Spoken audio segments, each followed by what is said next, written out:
Hello दोस्तों, कैसे हो सभी लोग। आज का ये वीडियो उन सभी बच्चों के लिए बहुत ही ज़्यादा इंपॉर्टेंट होने वाला है जिन बच्चों ने CISF ASI स्टेनोग्राफर या फिर हेड कांस्टेबल मिनिस्ट्रियल का जो फॉर्म अक्टूबर में फिल किया गया था, जिसमें कि आपकी ASI की पोस्ट थी 122 और हेड कांस्टेबल की कितनी पोस्ट थी 418। ठीक है, तो 418 पोस्ट थी।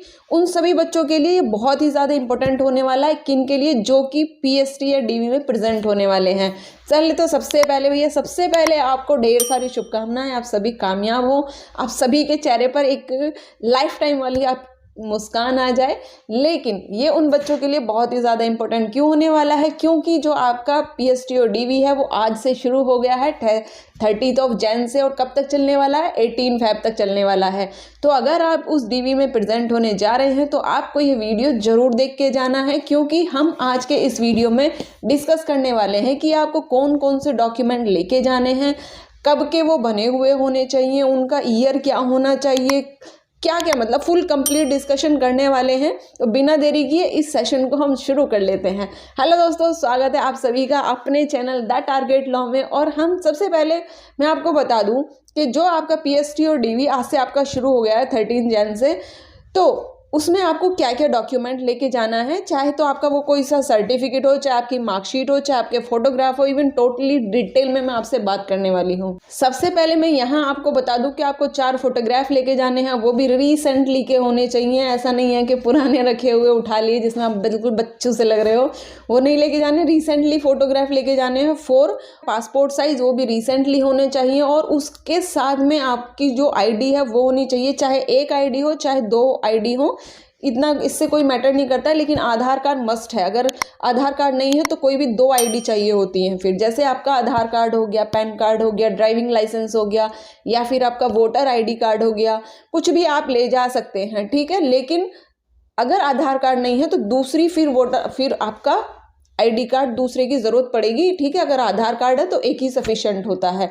दूसरी एक और बात कि जैसे मान लिया वो जो आपकी ID होगी वो उसमें वो डिटेल होनी चाहिए जो कि आपकी नेम, फादर्स नेम और डेट ऑफ बर्थ जो आपकी फॉर्म में फिल की है आपने, वो सारी डिटेल उसमें होनी चाहिए। मान लो कि अगर आपकी डेट ऑफ बर्थ में कोई करेक्शन है तो उसके लिए आपको क्या करना है। भाई मान लिया कि भाई आपकी ID में अलग है, या फिर आपने फॉर्म में गलत फिल हो गई, या आपकी जो आपकी मार्कशीट है उसमें कुछ अलग दी हुई है, या आपका जो बर्थ सर्टिफिकेट है उसमें कुछ और है, तो वहाँ आपको क्या करना है, परेशान होने वाली बात नहीं है। उसके लिए आपको एक एफिडेविट बनवा लेना है, और ताकि आप जब आपका PST या DV हो तो वहाँ पर आप उसको प्रेजेंट कर सकें। उससे क्या होगा, जो आपका कैंडिडेचर है वो कैंसिल नहीं होगा। ठीक है, तो आपको रिलैक्सेशन मिल जाएगा, घबराने वाली कोई भी बात नहीं है। दूसरी बात, जो आपका सर्टिफिकेट होगा, जैसे कि आपका EWS है, SC ST OBC EWS, कोई भी आपका जो सर्टिफिकेट है, तो बात आती है वो कि वो सेंट्रल गवर्नमेंट की गाइडलाइंस में होना चाहिए या स्टेट वाला भी चल जाएगा,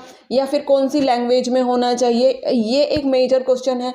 तो इसमें आपका जो सर्टिफिकेट होगा, कोई भी जो सर्टिफिकेट होगा, चाहे EWS SC ST OBC EWS EBC, कोई भी आपका जो सर्टिफिकेट है वो स्टेट गवर्नमेंट की नहीं, सेंट्रल गवर्नमेंट की गाइडलाइंस को फॉलो करते हुए आपको बनवाना है। ठीक है, ये बात जरूर ध्यान रखनी है।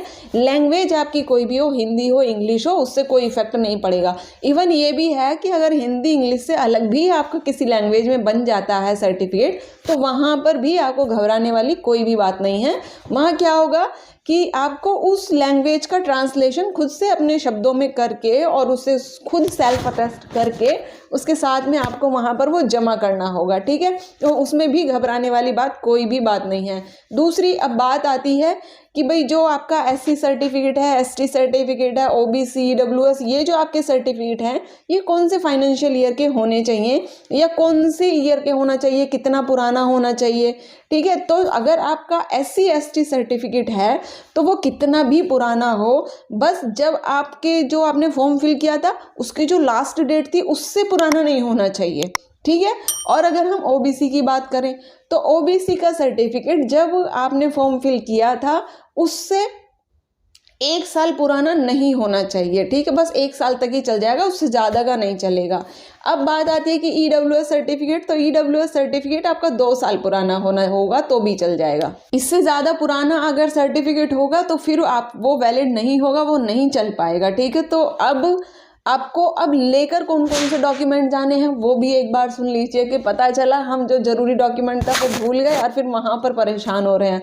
तो सबसे पहले पहले मैं वही लिस्ट ही बता देती हूँ आपको कि आपको क्या क्या डॉक्यूमेंट लेके जाने हैं, तो पहले वही देख लेते हैं। तो सबसे पहले जो आपका है 4 पासपोर्ट साइज़ हैं, चाहे वो कलर फोटोग्राफ होने चाहिए और लेटेस्ट में वो भी 2 ID प्रूफ होने चाहिए आपके पास में, 10th की मार्कशीट होना चाहिए, सर्टिफिकेट होना चाहिए और वो भी ओरिजिनल। 10th की मार्कशीट और सर्टिफिकेट जो होगा ये आपका ओरिजिनल होना चाहिए। 12th की मार्कशीट और सर्टिफिकेट दोनों होने चाहिए, वो भी ओरिजिनल होने चाहिए। SC ST EWS OBC जो भी आप सर्टिफिकेट लगाएंगे वो भी सर्टिफिकेट आपका ओरिजिनल होना चाहिए। फिर एक और है आपका एडमिट कार्ड आपके पास होना चाहिए, और जितने भी ये डॉक्यूमेंट बताए हैं इन सभी की आपको जीरोक्स कॉपी लेके जानी है। जीरोक्स कॉपी मतलब इन सभी डॉक्यूमेंट की जो ये मैंने बताए हैं इन सभी की आपको 2 फोटो कॉपी करा कर लेके जानी है, 2 सेट बनवा के लेके जाने हैं, ठीक है। अभी भी देखो ये तो मैंने बता दिया है, लेकिन अभी भी अगर आपका कोई डाउट बच रहा है, कुछ समझ में नहीं आ रहा है कि भाई हमें क्या करना है, हमारे पास ये डॉक्यूमेंट है या हमारी इस मार्कशीट में ये कमी है, हमारा स्पेलिंग मिस्टेक है, जो भी आपकी अभी भी अगर इतना सा भी डाउट है तो मुझे कमेंट बॉक्स में कमेंट करके बताइए, क्योंकि हो सकता है वो ऐसा नहीं है कि आपका अकेले का डाउट होगा, वो कितने सारे बच्चों का वो मेजर डाउट भी हो सकता है, ठीक है। तो चलिए मिलते हैं फिर जल्दी ही नेक्स्ट वीडियो में। लेकिन जो भी आपकी माइन्यूट सी भी अगर आपकी क्वेरी है तो मुझे कमेंट बॉक्स में कमेंट करके ज़रूर बताइएगा। चलिए इसी के साथ मैं विदा लेती हूँ आपसे, मिलते हैं फिर जल्दी ही आपसे नेक्स्ट वीडियो में नेक्स्ट अच्छे से अपडेट के साथ में। ध्यान रखिए अपना, खुश रहिए, पढ़ते रहिए, बाय बाय।